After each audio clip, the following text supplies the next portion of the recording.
Balitang nakalat ko ngayon ay galing sa trusted and reliable source ko kay Suzuki. So, sa mabilisang sabi, yeah, yung Raider FI ay retired na. So, anong mangyayari ngayon? Ang value ng lumang RFI ay tataas. Yung second hand, mas magmamahal. Yung bago, maybe mas magmamahal din. So, swerte nung iba na nakakuha pa ng lumang Raider FI kung yun talaga ang bet nila. Alam nyo guys, hindi ko din inaakala na mawawala na yung RFI. Next 2 years, mga ganun, hindi ko ina-expect. Hindi ko talaga ina-expect. Hanggang ngayon, hindi ako makapaniwala. So, i-expect nyo na medyo mahihirapan na kayo sa paghahanap ng lumang RFI. Tawagin nyo na lahat ng pwede nyo tawagan. Tingnan natin kung makakuha pa rin kayo. Kung gustong-gusto nyo talaga yung lumang RFI. Pero alam nyo, sige, pag-usapan na lang natin kung bakit ba nila inalis yung lumang RFI. Unang nakikita ko is para sumabay na rin si Suzuki. O kumbaga parang, alam nyo yun, talagang makipagbabagan na sa mga competitors niya na merong sleeper clutch at meron na ring ABS. Diba? Alam naman natin yan, kahit noon pa, hinihilig nyo nga yan. Magkaroon ng ABS, magkaroon ng sleeper clutch, si Raider. Ngayong ibinigay, ang hanap nyo naman, yung luma. Hindi malaman sa inyo.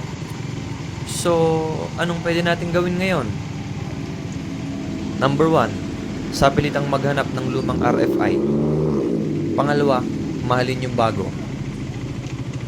Pumili sa Pro or Blade. Almost same lang yan ang makina guys. Kung makina ang iniisip nyo, hindi nagbago totally. Malakas pa rin ang makina ng bagong RFI. Kung kukumpara mo sa lumang RFI, hindi naglalayo yan. Pero wala na talaga tayong magagawa.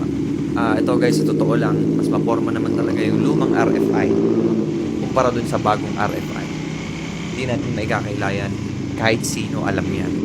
Maybe kahit si Suzuki alam din yan. Pero alam nyo tayong mga Pinoy, ganun lang din tayo. Pag bagong labas yung unit, reklamo. Lumabas ang new breed, reklamo. Ba't ganyan yung forma?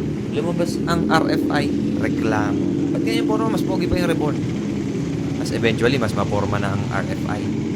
Diba? Maybe, makikita natin soon na, forma din pala ang Blade, tsaka ang Pro. Maybe, mas magugustuhan natin yung naka-sleeper clutch kasi mas safe sa banking. Maybe. Alam niyo yun, the reason kasi kung bakit na rin siguro pinace out na yung luma. Kasi kailangan na natin yung motor natin ngayon. Kasi nagtatransition na ang mga motor natin ngayon sa era ng mas safe at mas tamed na makina.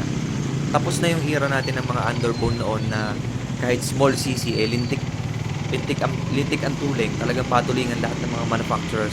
Nagpapatulingan sila ng mga 150cc, 135cc. Kung alam niyo yun. Wala na tayo sa era na ganun. Tapos na yung era natin ng lumang underbone. Nasa bagong era na tayo ng mga underbone. Mas safe, mas tamed na makina. Safety features, dinagdag yung mga sleeper clutch, mas okay yan sa banking.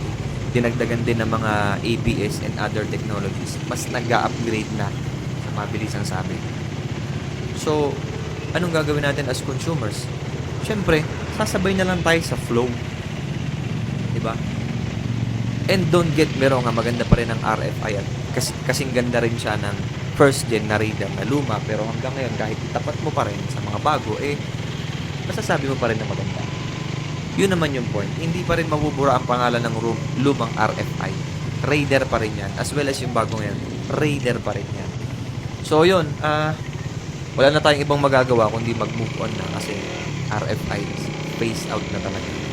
Wala na kayong mahanap na RFI. Hindi na magpo-produce si Suzuki ng RFI na luma. Puro yung bago na ang lalabas ngayon. So, kung gusto nyo pa rin yung luma, it's up to you. Pero kung gusto nyo i-embrace yung bago, it's up to you din. Swerte ng mga nakakuha ng luma, tapos kukuha ulit ng bago. And yung mga may gusto naman ng luma, na wala nang makuha, I think, no choice na kayo. Pumili na lang kayo dun sa Blade, or dun sa Pro. Or, sa pilitan kayong maghanap kasi feeling ko may mahanap at may mahanap pa rin kayo hanggang ngayon. Kaso nga lang, medyo pahirapan na. Tawagan nyo na lahat ng pwede nyo tawagan.